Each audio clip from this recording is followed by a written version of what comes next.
starts at 7:10. Started at 7:10 here for a long time.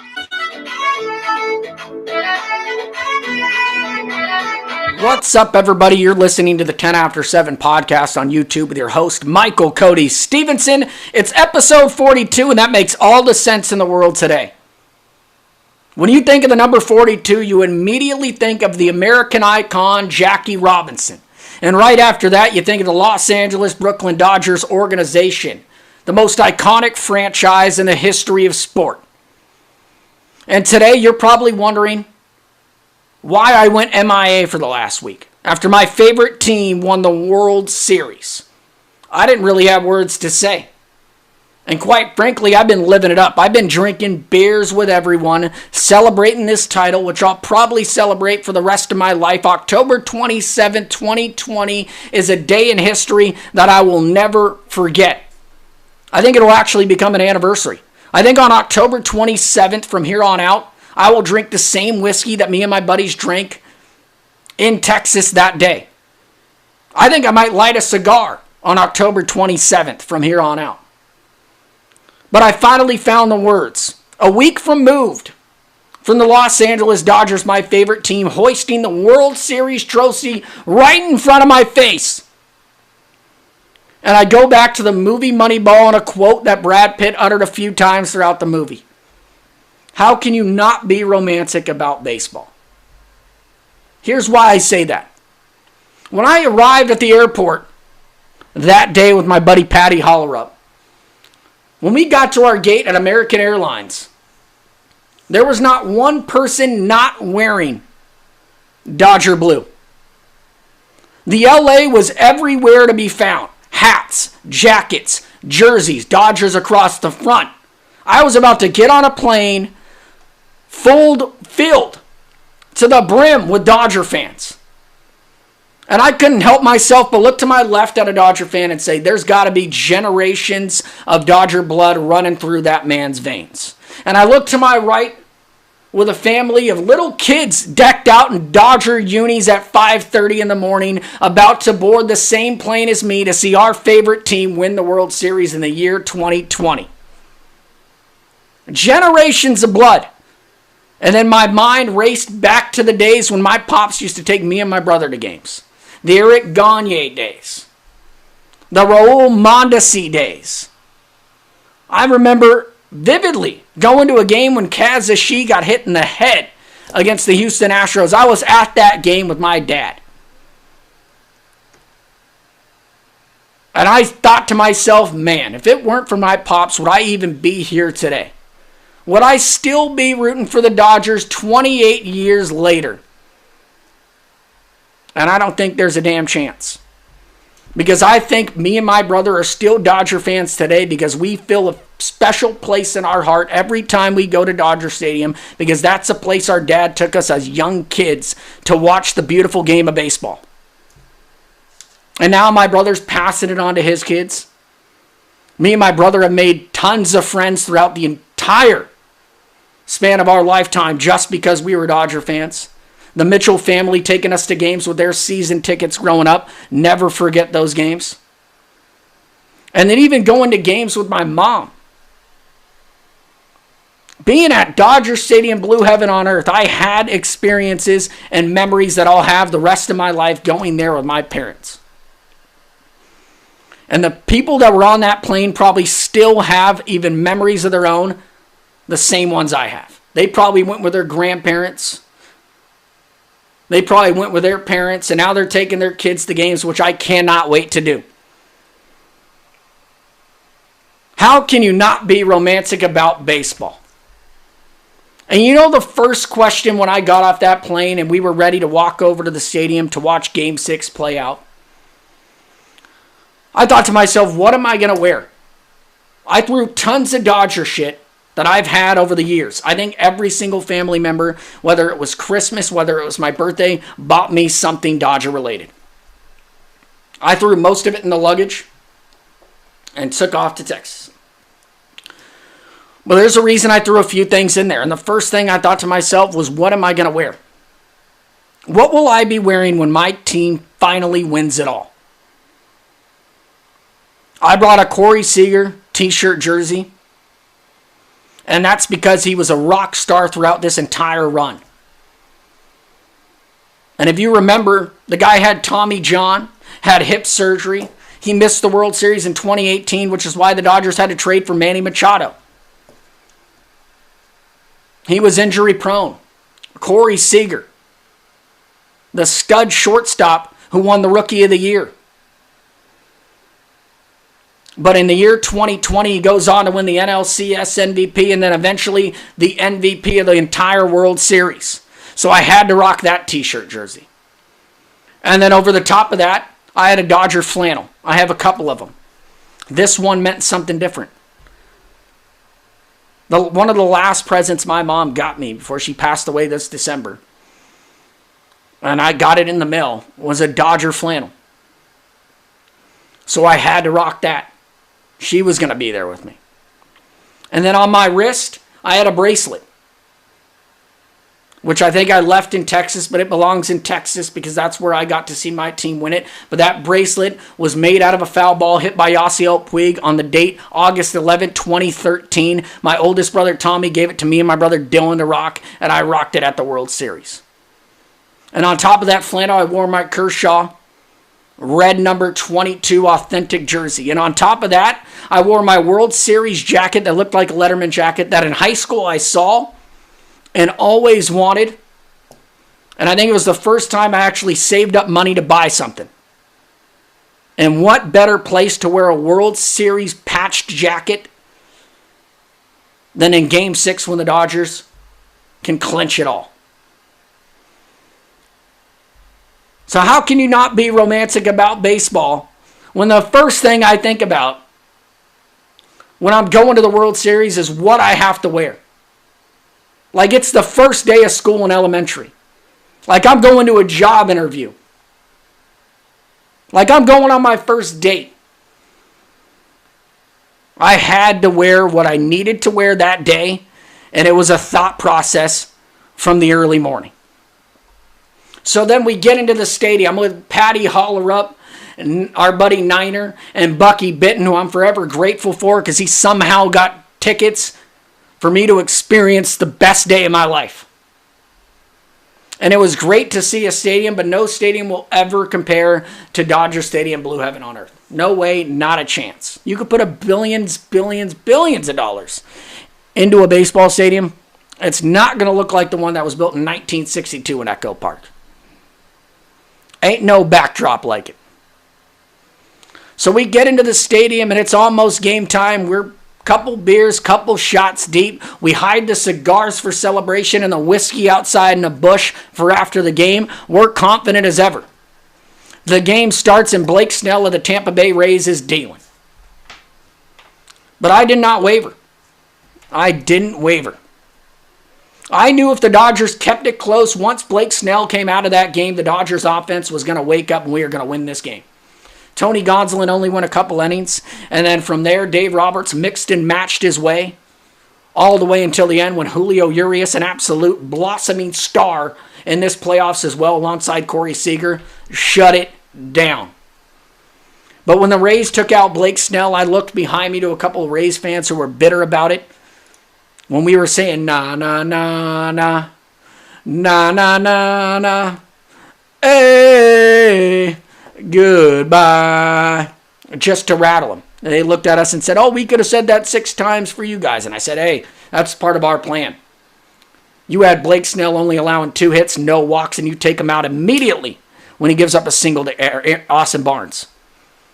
Right after that, Mookie Betts comes up, doubles down the line. Austin Barnes then scores on a wild pitch. And then on an infield single, Mookie Betts is back at it with the best base running we have ever seen. Dodgers take the lead. Couple innings later, Mookie Betts hits a home run. And got to remember, I think Patrick Hollerup reminded me a few times throughout the game, this is the first time we're seeing Mookie Betts in a Dodger uniform. And I'm like, damn, you're right. And we're also watching this go down in the state of Texas, which I never thought I'd be in Texas ever in my life, let alone witnessing my favorite team win a World Series here. So Mookie Betts is out of this world. And then Urias for 3 innings, like he's done throughout the playoffs, like I said, shut it down. The final out, I had my phone out, ready to film it all. I've filmed numerous final outs at Dodger Stadium when the I Love LA by Randy Newman starts to play. But this one, obviously, I was standing on my seat when Julio Urias threw that ball right down the middle and struck out Mike Zunino, I believe it was, and the rest is history.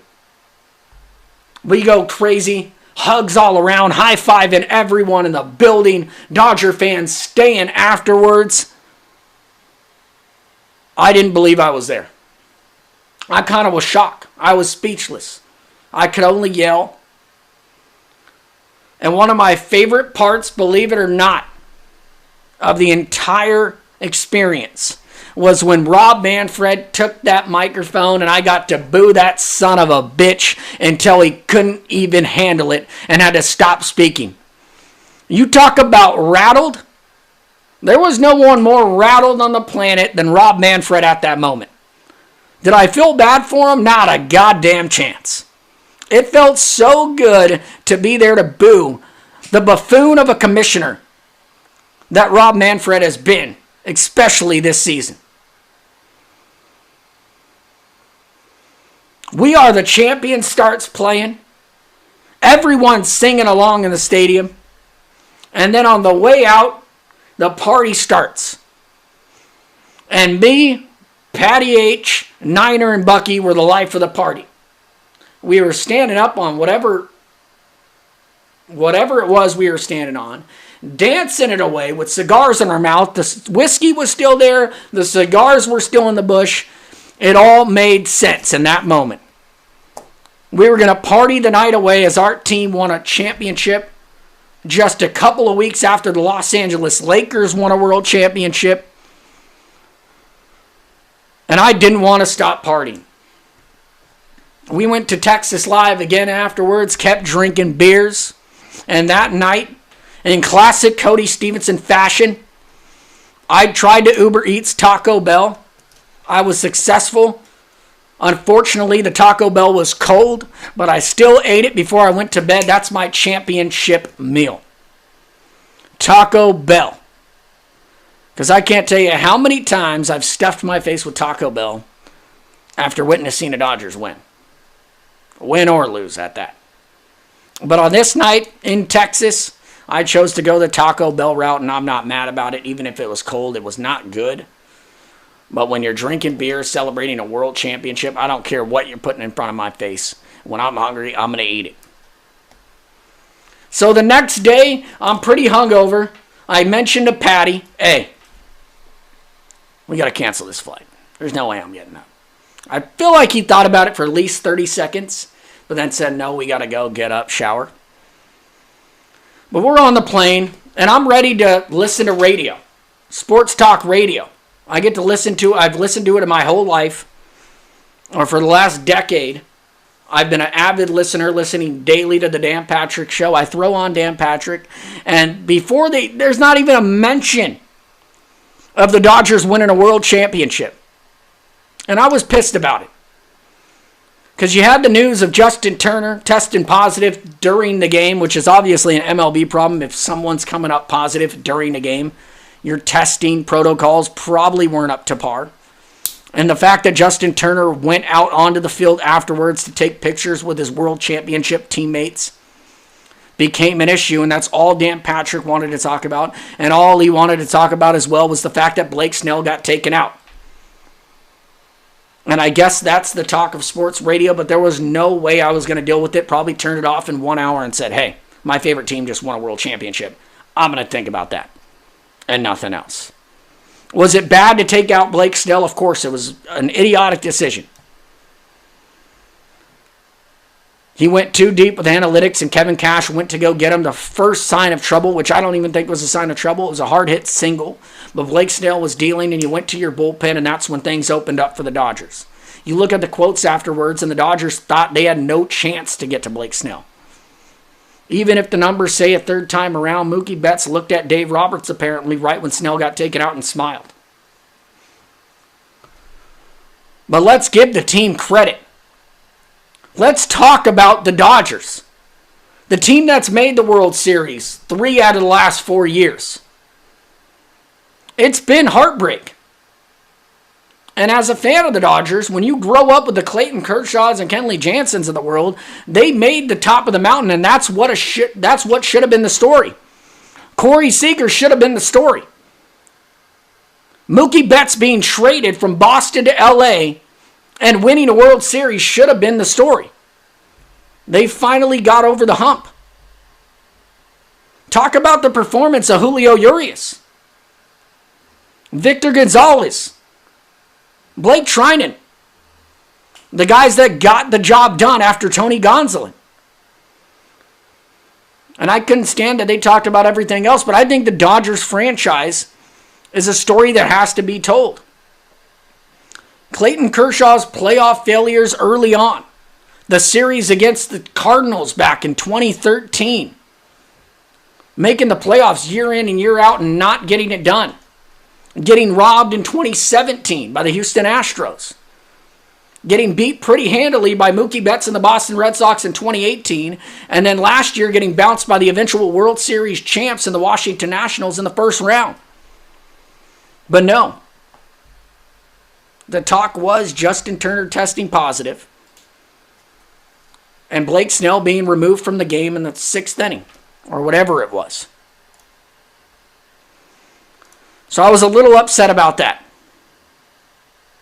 My favorite team wins a World Series. I'm fired up. I just want to listen to Sports Talk Radio to boast about it, hear about it, and every single radio show podcast talked about different things.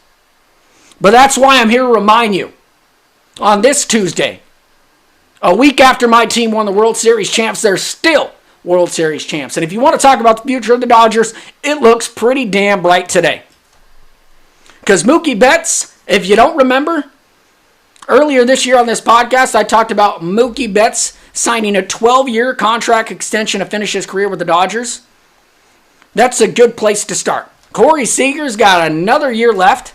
Imagine that guy healthy throughout 162. Talk about the reps that Dustin May, Tony Gonsolin, Julio Urias got in these playoffs. Brewster, Gratterall. That's reps. They were on the big stage and they delivered when it mattered most. And they're taking that with them into next season. And Clayton Kershaw, monkey off the back, a world champ, my favorite athlete of all time. I might get the number 22 in red tatted on my leg somewhere. No one's more happier that Clayton Kershaw got a ring than this guy. And let's see him next year. With no pressure whatsoever. He's a world champ now. 3-time Cy Young Award winner.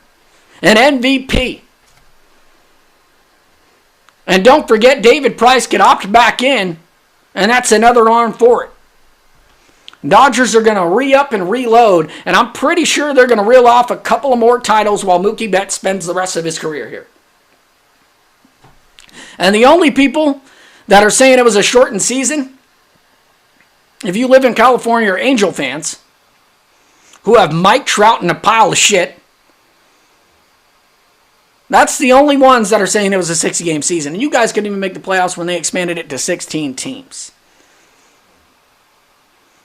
And if anyone's saying it elsewhere, their team got bounced early and that's their excuse. Keep coming up with the excuses. But I today am a fan of the world champion Los Angeles Dodgers, and I'm happy about it. And I ask you again, how can you not be romantic about baseball? I'm about to read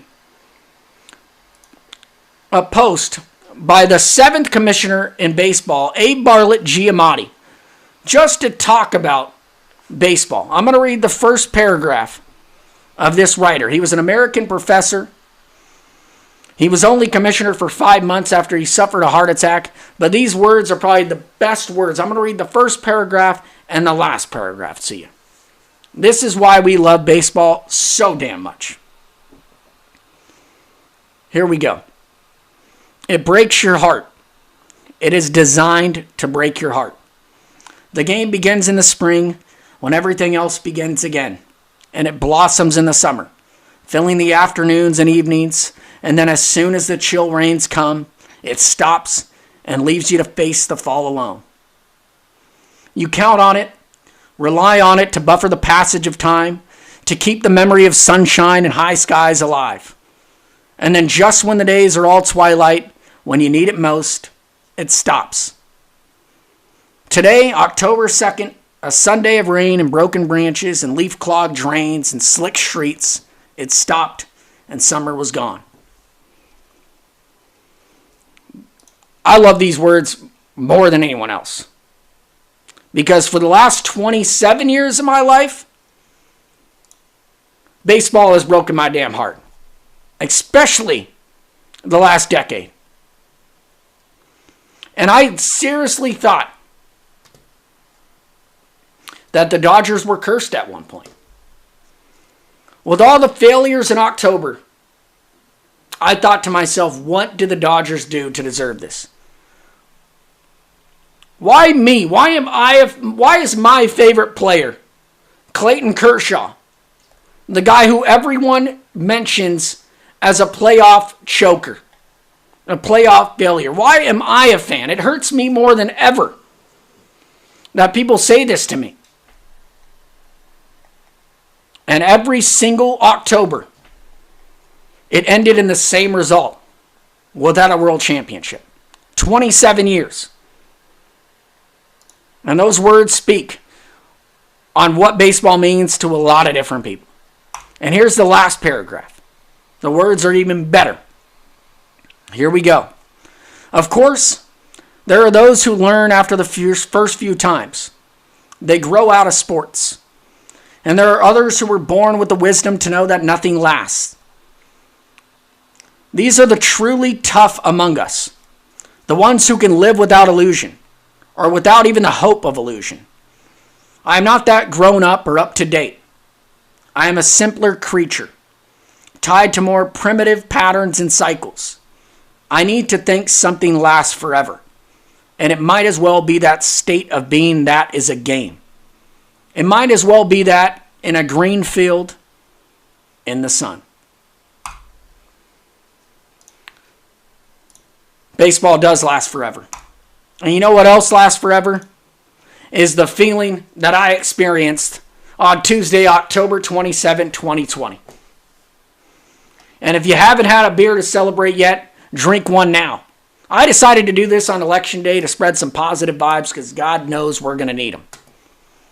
But I'm so glad I spent last Tuesday with some great dudes watching my favorite team hoist the trophy right in front of my face. And I'm so happy that my dad made me a baseball fan and a Dodger fan. And I'm so happy that my mom instilled that in me. And I'm so glad that me and my brother ran with it and we continue to be the biggest Dodger fans there are.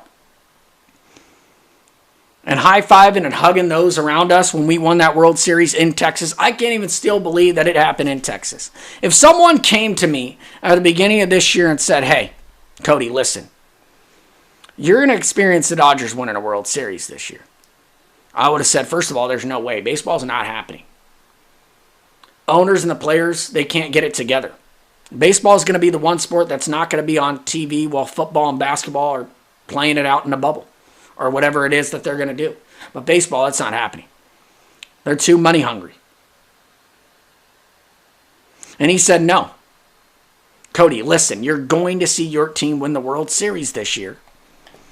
But you're going to be in Arlington, Texas to see it go down. And I'm going to say, come on. Why would I watch my team in Texas win a World Series when I live in Los Angeles and I'm only 30 minutes away from the stadium? And how can I afford that ticket? It's probably going to be thousands of dollars. And is there even going to be fans there? I'm going to have to watch it on TV. I would have thought you were crazy. In the year 2020, I got to experience my team winning a world championship in the state of Texas in an actual stadium with people. Absolutely bizarre. And I'm thankful that the friends I have today, Bucky Bitton, shout out to you for getting those tickets. You're a legend. Every October 27th from here on out, let's get that gas can of whiskey, gas them up, and let's get those cigars ready because we're going to be smoking them for the rest of our lives. Thank you for listening to the 10 After 7 podcast on YouTube. with your host, Michael Cody Stephenson. You can follow me on Twitter at 10After7 and on the Instagram at 10_after_7. I'm out. Woo! Go Dodgers.